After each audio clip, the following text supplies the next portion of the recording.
Y bien, ¿qué tenemos aquí? Sin un diagrama de alguna de las cosas y cómo funciona el sistema. Se conecta entre sí desde nuestros circuitos de fuente fotovoltaica que incluyen los conductores del circuito de fuente fotovoltaica. Los conductores son parte de los circuitos de fuente fotovoltaica y los circuitos de fuente fotovoltaica también se conocen como cadenas.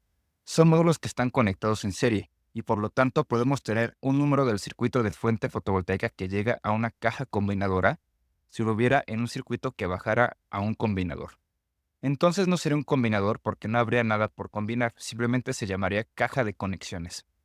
Y entonces tendríamos múltiples circuitos de fuente fotovoltaica que llegarían a una caja combinadora o una caja de conexiones. Si fuera un circuito de fuente única o si tuvieran múltiples circuitos de fuente que simplemente fueran directos a la desconexión de corriente continua y cambiaran el tipo de cable en ahí mismo. Lo que sucede mucho, podemos llamarlo caja de transición o caja de conexiones. Luego de la caja combinadora salen los conductores del circuito de salida fotovoltaica y entonces hacemos paralelos. Eso significa que conectamos módulos de una manera en la que conectamos todos los positivos en una pieza de metal y todos los negativos en una pieza en otra pieza de metálica.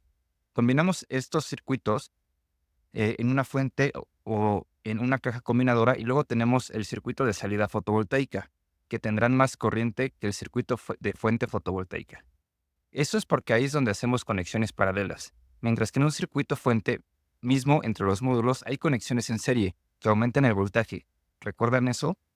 Cuando estudiábamos la electricidad, las series aumentan el voltaje en el circuito de la fuente fotovoltaica.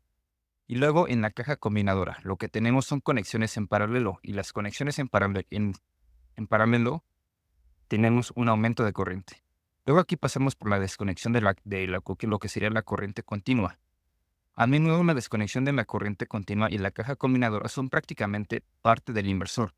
Si no son, y bueno, esto es totalmente parte del inversor. Entonces, algunas de estas cosas se pueden combinar entre sí. Y luego desde la desconexión de la corriente continua tenemos los conductores del circuito de entrada del inversor, que tendrán la misma cantidad de corriente que los conductores del circuito de salida fotovoltaico.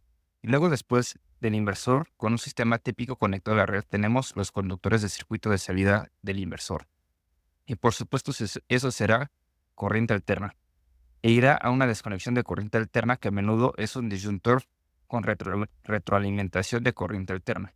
Y eso es solo un diagrama simple del sistema promedio que tenemos ahora en el módulo sin baterías. Las baterías son cada vez más grandes, pero aún así son 99 puntos y probablemente incluso el 99%. Entonces, el 99.99% de toda la energía fotovoltaica que se ingresa a este tipo de sistemas es, es tal vez, es mi suposición y tal vez es incluso más lo que inyectamos.